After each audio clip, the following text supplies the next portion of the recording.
नमस्कार दोस्तों, स्वागत है आपका हमारे यूट्यूब चैनल में। आज के हमारी घटना की शुरुआत राजस्थान के जिले अलवर से होती है और वहीं पर एक गांव पड़ता है ब्लेटा और वहीं पर रहने वाला गगन सिंह। गगन सिंह इसी गांव से 10 किलोमीटर दूर एक छोटे से शहर में फल बेचने का काम किया करता था और वो बहुत अच्छे खासा उसका व्यवसाय चल रहा था और उससे वो अच्छे खासे पैसे भी कमा रहा था।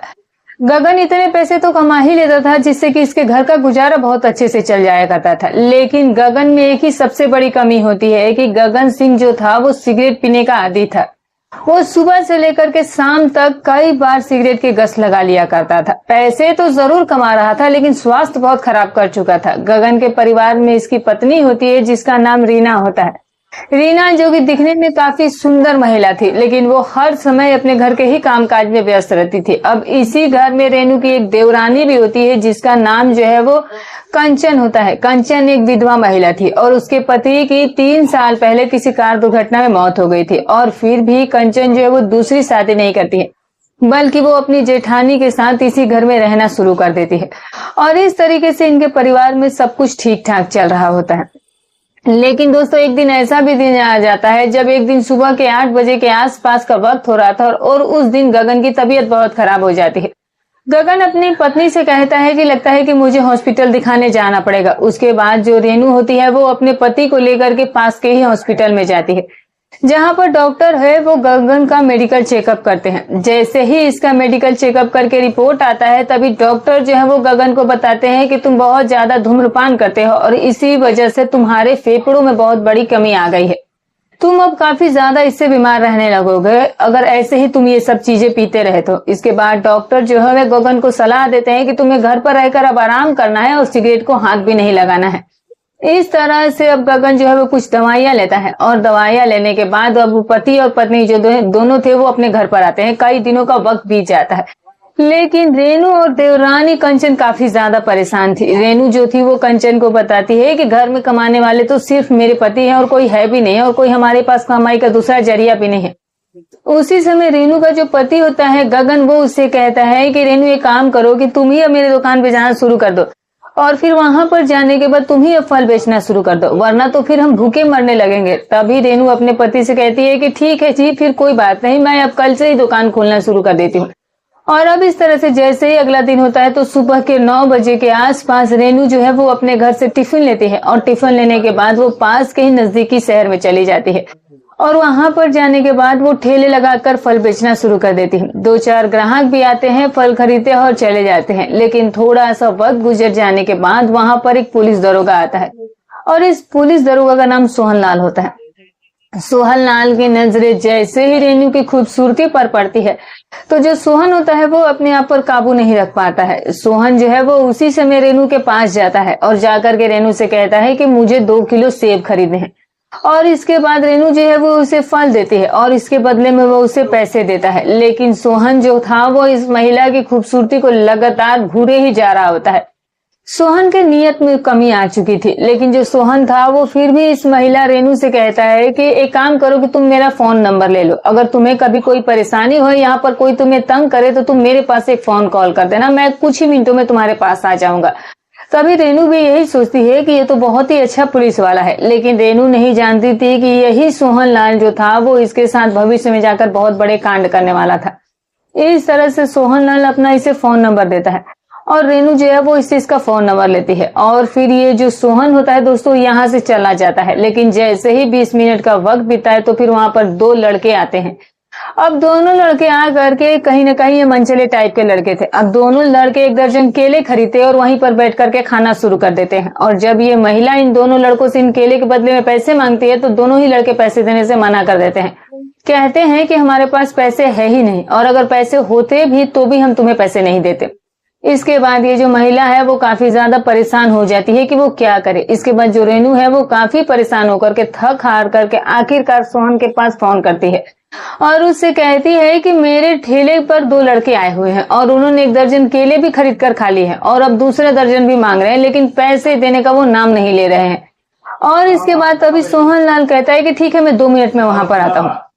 अब सोहन लाल जो है वो उसी समय अपने मोटरसाइकिल से वहां पहुंच जाता है और फिर उन दोनों लड़कों को भी पकड़ लेता है। काफी देर तक उनकी पिटाई भी करता है और फिर ये दोनों लड़के जो है वो इस महिला को पैसे दे देते हैं और फिर वो यहाँ से भाग जाते हैं। लेकिन सोहन ने इस महिला का दिल जीत लिया था। अब ये महिला दोस्तों जो थी वो अब आंख बंद करके इस पुलिस वाले पर भरोसा करना शुरू कर देती है।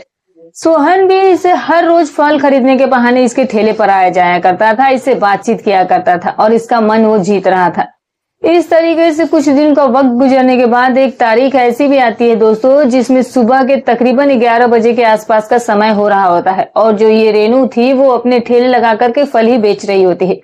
काफी ज्यादा ग्राहक जो है वो इसके ठेले पर आकर इससे फल खरीदते हैं और इससे अच्छी खासी उसकी कमाई भी हो गई थी। लेकिन जैसे ही रात का समय होता है तो रात के तकरीबन 8 बजे के आसपास जो ये रेनू होती है वो अपना ठेला बंद करती है और फिर सीधे बस स्टैंड पर जाती है। लेकिन आज रेनू की बस जो थी वो छूट गई थी। वहां पर कोई भी ऑटो रिक्शा बस उसे मिलती ही नहीं है और अगर मिल भी रही होती है तो वो गांव जाने के लिए नहीं तैयार हो रहा था।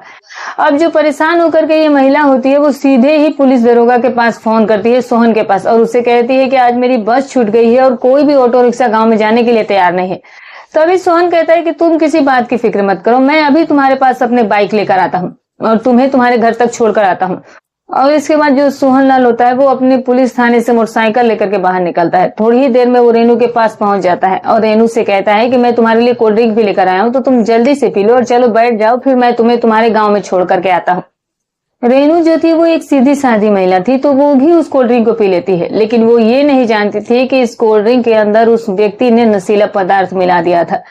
और इस तरह से जैसे वो कोल्ड ड्रिंक पूरी तरह से पी जाती है तो फिर रेनू जाकर के इसके मोटरसाइकिल पर बैठ जाती है सोहन के, और अब सोहन जो है वो मोटरसाइकिल चलाना शुरू कर देता है। लगभग 5 से 10 मिनट का वक्त गुजरता है। तभी जो रेनू होती है वो कहती है कि मुझे चक्कर आ रहे हैं, मेरी तबीयत अचानक से खराब लग रही है। इसके बाद जो सोहन होता है वो कहता है रेनू से कि अगर तुम्हारी तबीयत खराब है तो ठीक है, पास में ही मेरा एक प्लॉट है और उसी प्लॉट में ही मैंने एक कमरा भी बनाकर रखा है, तो तुम थोड़ी देर वहां पर आराम कर लो और जब तुम्हारी तबीयत ठीक लगेगी तो फिर से हम वापस से गाँव में चलेंगे। रेनू भी भरोसा करके इस बात को एक्सेप्ट कर लेती है और इस तरह से सोहन जो है वो इस महिला को लेकर के अपने प्लॉट में चला जाता है। प्लॉट में ही ये कमरा बना होता है, उस कमरे का दरवाजा खोला जाता है और फिर ये सोहन जो है वो इस महिला को लेकर इस कमरे के अंदर जाता है और ये महिला कमरे के अंदर जाकर के बिस्तर पर लेट जाती है। लेकिन थोड़ी ही देर गुजरने के बाद ये महिला जो थी वो कहीं ना कहीं बेहोश हो जाती है और फिर जैसे ही बेहोश होती है तो फिर सोहन जो होता है वो इसी समय इस कमरे का दरवाजा बंद कर देता है और फिर ये जो सोहन होता है दोस्तों इस महिला के बदन से कपड़े हटाना शुरू कर देता है और फिर जैसे ये सारा काम कर दिया जाता है तो अब सोहन का गंदा खेल शुरू हो जाता है। ये जो व्यक्ति था वो इस महिला के साथ बेहोशी के हालत में ही गलत काम करना शुरू कर देता है। सोहन जो है वो इसके साथ गलत रिश्ते कायम करता है। सोहन जो है वो तब तक इस गलत काम को अंजाम देता है जब तक कि उसकी सारी जरूरतें पूरी नहीं हो जाती है और फिर जैसे ही उसका खेल खत्म होता है, इसकी सारी जरूरतें पूरी हो जाती है, तो अभी भी सोहन जो है वो रुकता नहीं है, बल्कि सोहन उसी समय अपने जेब से मोबाइल फोन निकाल करके इस महिला की एक वीडियो बनाना शुरू कर देता है और जैसे ही यह वीडियो बन करके तैयार हो जाती है तो कहानी की असली शुरुआत तो यहीं से शुरुआत होती है दोस्तों। कहानी में नया मोड़ यहीं से आता है। अब ये सारा काम खत्म करने के बाद सोहन अपने एक दोस्त के पास फोन करता है और ये अपने दोस्त से कहता है कि मैंने एक चिड़िया को आज अपने जाल में फंसाया है और अगर तुम भी उस चिड़िया के पर कतरना चाहते हो तो जल्दी से तुम भी मेरे प्लॉट पर पहुंचो। अब उसका दोस्त पंकज जैसे ही सोहन की बात सुनता है तो बड़ा खुश हो जाता है। अब दोस्तों पंकज भी एक ऐसा दोस्त व्यक्ति था जो कि महिलाओं में काफी रुचि रखा करता था।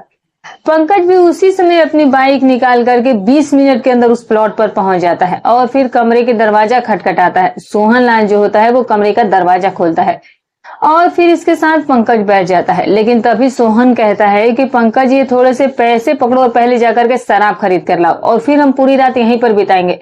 इसके बाद पंकज पैसे लेकर के मोटरसाइकिल लेकर के शराब की दुकान पर जाता है। वहां से वो शराब खरीदता है और कुछ खाने पीने का सामान खरीदता है और फिर वापस से ये पंकज जो है वो वापस से प्लॉट के कमरे में पहुंच जाता है और फिर ये दोनों ही बैठकर काफी देर तक शराब पीते हैं और फिर जब दोनों को गहरा नशा हो जाता है तो पंकज कहता है कि अब मैं इस महिला के साथ अपना कुछ वक्त बिता लूं। सोहन कहता है कि तब मिलकर ही वक्त बिताते हैं और अब इस तरह से ये दोनों ही दोस्त सोहन और पंकज बेहोशी की ही हालत में उसके साथ गलत रिश्ते कायम करते हैं।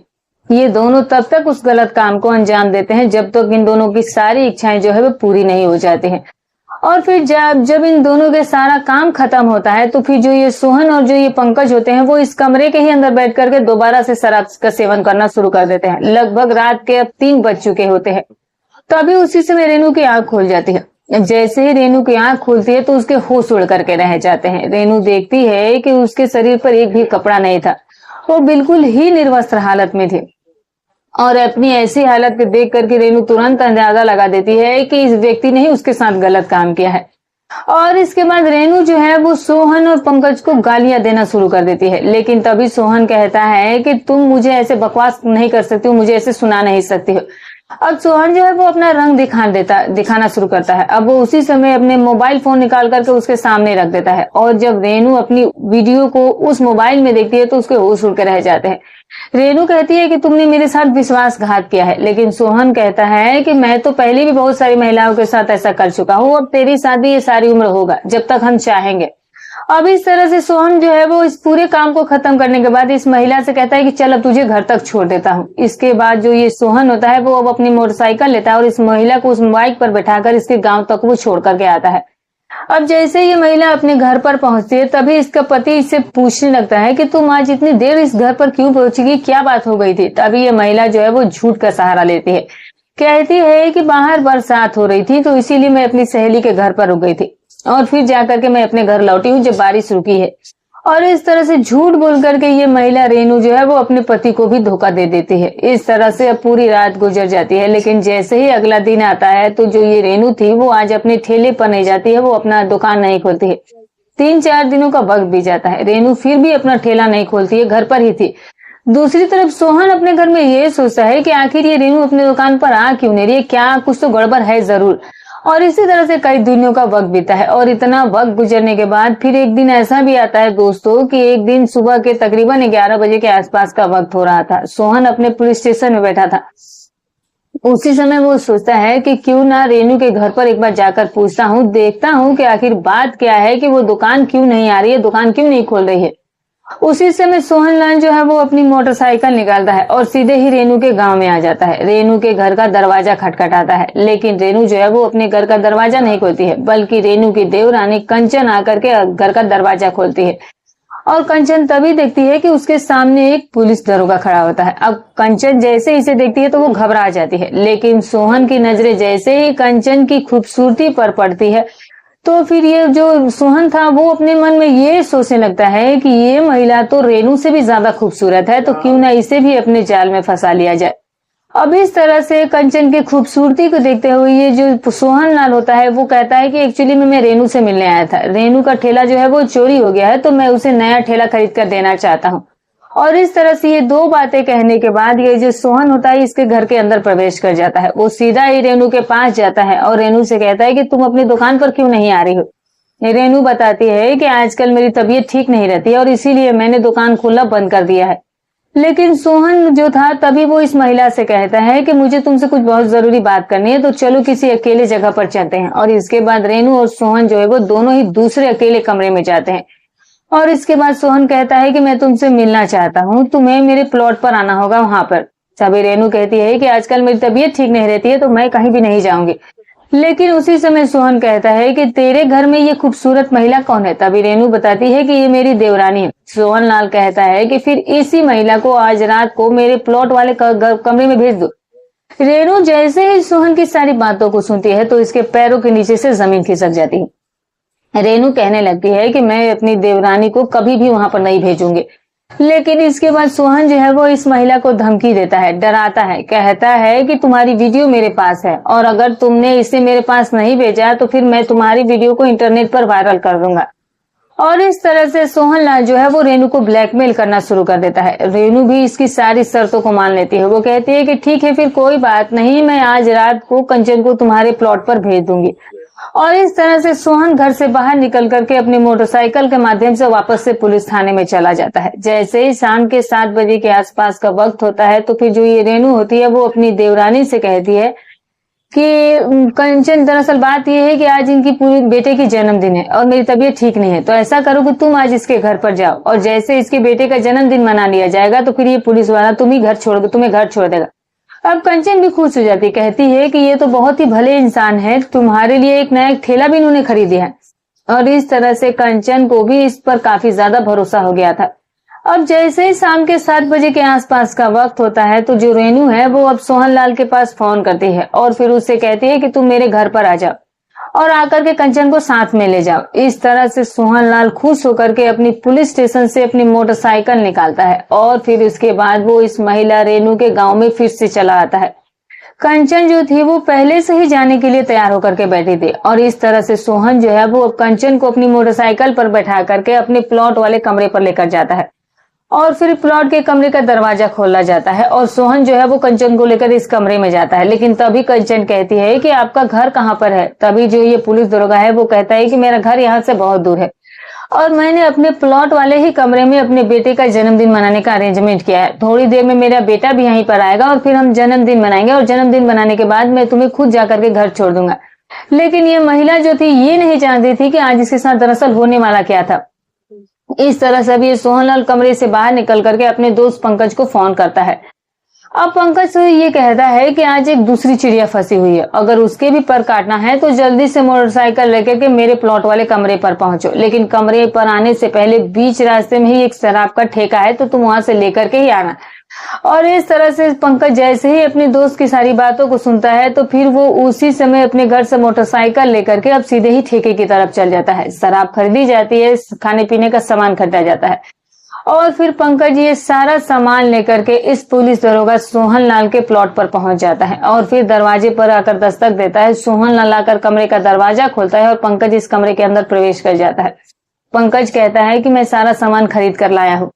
अब जैसे ही शराब की बोतल थैले से निकाल जाती है और इस महिला की नजर जब उस शराब की बोतल पर पड़ती है तो कंचन को अब सोचने में 1 मिनट का भी समय नहीं लगता है। जो कंचन है वो अपने मन में यही सोचने लगती है कि यहाँ लगता है कि कुछ और माजरा होने वाला है।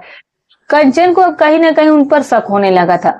इससे पहले कि कंचन संभल पाती उसी समय पंकज जो है वो इस महिला के मुंह पर हाथ रख देता है और इसके बाद सोहनलाल और पंकज दोनों मिलकर के इस महिला के हाथ पे रस्सियों से बांध देते हैं। इसके मुंह के अंदर वो कपड़ा भी ठूस देते हैं और ये सब काम करने के बाद अब ये जो पुलिस दरोगा सोहनलाल होता है वो पंकज से कहता है कि चलो बैठकर पहले शराब पीते हैं और फिर जाकर के इस महिला के साथ समय बिताएंगे। अब इस तरह से पंकज और सोहनलाल इस बंद कमरे के अंदर बैठ करके शराब का सेवन करना शुरू कर देते हैं। जब दोनों को शराब का काफी गहरा नशा हो जाता है तो फिर सोहनलाल कहता है कि चलो अपना काम करते हैं और इस तरह से पंकज और सोहनलाल जो है वो कंचन के एक एक कपड़े को हटाना शुरू कर देते हैं और इसके बाद सोहनलाल और पंकज जो है वो दोनों ही कंचन के साथ गलत रिश्ते कायम करते हैं। पंकज और सोहनलाल तब तक इस गलत काम को अंजाम देते हैं जब तक कि इन दोनों की इच्छाएं पूरी नहीं हो जाती है, जब तक कि इनका मन नहीं भर जाता है। और जैसे इन दोनों का ये काम खत्म होता है तो फिर सोहनलाल जो है वो उसी समय अपनी जेब से मोबाइल फोन निकालता है और फिर इसके बाद इस महिला की एक वीडियो बनाई जाती है, आपत्तिजनक वीडियो बनाई जाती है और जैसे ही वीडियो बनकर तैयार होती है तो फिर वो सोहनलाल इस महिला को वीडियो दिखाता है और कहता है कि तुम्हारी जेठानी की भी वीडियो ऐसे ही मेरे पास है और हमने उससे भी ऐसे ही ब्लैकमेल किया है। और इस तरह से सोहनलाल इस महिला से कहता है कि अब तो हर दूसरे दिन तुम्हें यहाँ पर आना ही होगा और अगर तुम यहाँ पर नहीं आओगी तो फिर मैं तुम्हारी वीडियो को वायरल कर दूंगा। अब इस चीज से कंचन भी डर जाती है। अब कंचन के समझ में सब कुछ आ चुका होता है। कंचन जो है वो अपने मन में यही सोचती है कि उसकी जेठानी जो है वो भी इसी तरह से फंसी होगी। और इसके बाद सोहन कहता है कि ठीक है चलो मैं अब तुम्हारे घर पर छोड़ दूंगा, लेकिन ये बात अगर तुमने किसी को बताने की कोशिश की तो फिर तुम जानती हो कि मैं तुम्हारे साथ क्या कर सकता हूँ। और फिर इस तरह से जैसे इन दोनों का काम खत्म होता है तो फिर जो ये सोहनलाल होता है वो खुद ही मोटरसाइकिल पर इस महिला को बैठा कर इसके गांव तक छोड़ करके आता है। अब तो उसका जब भी मन करता था वो कंचन को अपने इस प्लॉट पर बुला लेता था और फिर इसके बाद पंकज और सोहन जो है वो दोनों मिलकर के अपना वक्त बिता लिया करते थे और जब भी इन दोनों का मन करता था दूसरी महिला यानी कि उसकी जेठानी को भी कमरे पर बुलाकर उसका भी फायदा उठाया करते थे।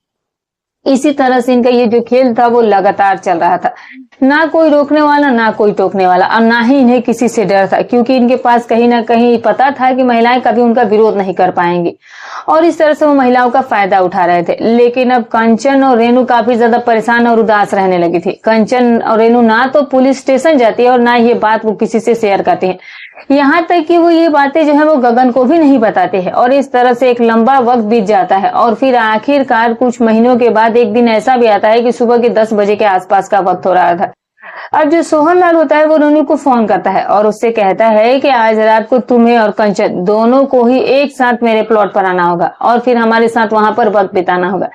रेनू कहती है कि मैं तुम्हारे प्लॉट पर नहीं आऊंगी, लेकिन तभी सोहन लाल इसे धमकी देने लगता है, डराने लगता है, कहता है कि मैं अब तुम दोनों की ही वीडियो को इंटरनेट पर डाल दूंगा। और इस तरह से आखिरकार रेनू डर जाती है। इसके बाद सोहन इससे कहता है कि रात के करीब 10 बजे के आसपास मैं तुम दोनों को लेने के लिए तुम्हारे घर पर आऊंगा। और फिर इसके बाद ये बातचीत तय हो जाती है। पूरा दिन गुजर जाता है और फिर जैसे ही रात के तकरीबन 9:30-10 बजे के आसपास का वक्त होता है तो सोहन लाल जो है वो उसी समय मोटरसाइकिल लेकर पुलिस स्टेशन से बाहर निकलता है और फिर इसके बाद वो अपना रुख जो है वो रेनू के गांव की तरफ कर लेता है। लेकिन दूसरी तरफ रेनू और कंचन ने आज कोई अच्छी सी प्लान बना करके तैयार कर ली थी। रेनू और कंचन ये चाहती थी कि आज इस सोहन लाल का खात्मा ही कर देना होगा और इस तरह से रेनू जो थी वो पहले ही एक घर के अंदर कुल्हाड़ी तैयार करके बैठी हुई थी और साथ में जो कंचन होती है उसके भी हाथ में एक लोहे का सरिया होता है। इस तरह से अब दूसरी तरफ दोस्तों जो ये सोहन लाल होता है वो अपने दोस्त पंकज को साथ में लेकर के रात के तकरीबन 11 बजे के आसपास रेनू के घर पर पहुंचता है। रेनू के घर के दरवाजे पर दस्तक देता है और फिर दोनों आकर के अपने घर का दरवाजा भी खुलती है। अब जैसे ही सोहन लाल और पंकज इस घर के अंदर प्रवेश करते हैं तो रेनू के हाथ में एक तेज धार कुल्हाड़ी होती है। दोस्तों रेनू जो है वो उसी समय कुल्हाड़ी को सोहन के सिर में 2 बार मार देती है, जिसकी वजह से सोहन लाल वहीं नीचे गिर जाता है। तब तक जो ये कंचन होती है वो पंकज के पेट में सरिया मार देती है। पंकज भी उसी वक्त नीचे गिर जाता है। ये दोनों ही औरतें काफी ज्यादा गुस्से से पागल हो चुकी थी। दोनों औरतें घर का दरवाजा बंद करती है और फिर इसके बाद फुर्सत में बैठकर रेनू जो है वो इस सोहन लाल का गला जो है वो कुल्हाड़ी से वार कर देती है। और फिर जैसे ही सोहन लाल का खात्मा किया जाता है तो दूसरी तरफ कंचन भी उस पंकज के पेट में बहुत बार इस चीज से सरिये से वार कर चुकी थी और फिर इस तरह से वो दोनों मौके पर ही अपना दम तोड़ देते हैं। ये दोनों जो औरतें थी वो पूरे हत्याकांड को अंजाम देने के बाद एक दूसरे के साथ बात करना शुरू करती हैं। रेनू जो है वो कंचन से कहती है कि कंचन हमने 2 हत्याएं की हैं और 2-4 दिन में हम पकड़े तो जाएंगे ही, तो क्यों ना हम खुद ही जाकर के पुलिस स्टेशन में सरेंडर कर दें। कंचन भी इस चीज के लिए मान जाती है और फिर इसके बाद कंचन और रेनू जो है वो दोनों हिम्मत करके अब रात के इस समय में घर से बाहर निकलती है। अब 2-3 घंटों का वक्त गुजरने के बाद रेनू और जो ये साथ में कंचन होती है दोस्तों, ये दोनों पुलिस स्टेशन में जाती है और पुलिस स्टेशन में जाने के बाद वहां पर एक पुलिस दरोगा बैठे होते हैं जिनका नाम प्रकाश नाथ होता है। उनसे जाकर के ये बात करती है। रेनू जो है वो प्रकाश को बताती है कि हमने 2 कत्ल की है जिसमें एक पुलिस वाले भी शामिल है। प्रकाश कुमार जैसे इन दोनों की औरतों की बातों को सुनता है तो उसके भी पैरों तले जमीन खिसक जाती है। लेकिन तभी प्रकाश कुमार कहते हैं कि तुम लोगों ने ऐसा काम क्यों किया है। तभी रेनू जो है वो पूरी कहानी इस प्रकाश कुमार के सामने बता देती है और कहती है कि बस इसी वजह से हमने ऐसा काम किया है। इसके बाद दोस्तों ये पुलिस दरोगा जो है वो अपनी पुलिस टीम लेकर गांव में पहुंचते हैं और रेनू के घर से सोहन लाल और पंकज का शव बरामद कर लिया जाता है और फिर इन दोनों को ही शव को पोस्टमार्टम के लिए भेज दिया जाता है। लेकिन यहाँ पर रेनू और कंचन ने 2 हत्याएं की थी जिसकी वजह से पुलिस इन दोनों के खिलाफ चार्जशीट दायर कर लेती है।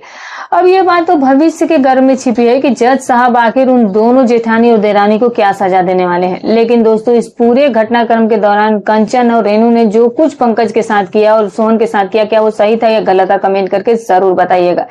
तो दोस्तों ये रही कहानी। दोस्तों हमारी कहानी सुनाने का उद्देश्य किसी की भावनाओं को ठेस पहुंचाना नहीं है, ना ही किसी के दिल को आहत करना है। बस केवल आपको सतर्क करना है, आपको जागरूक करना है।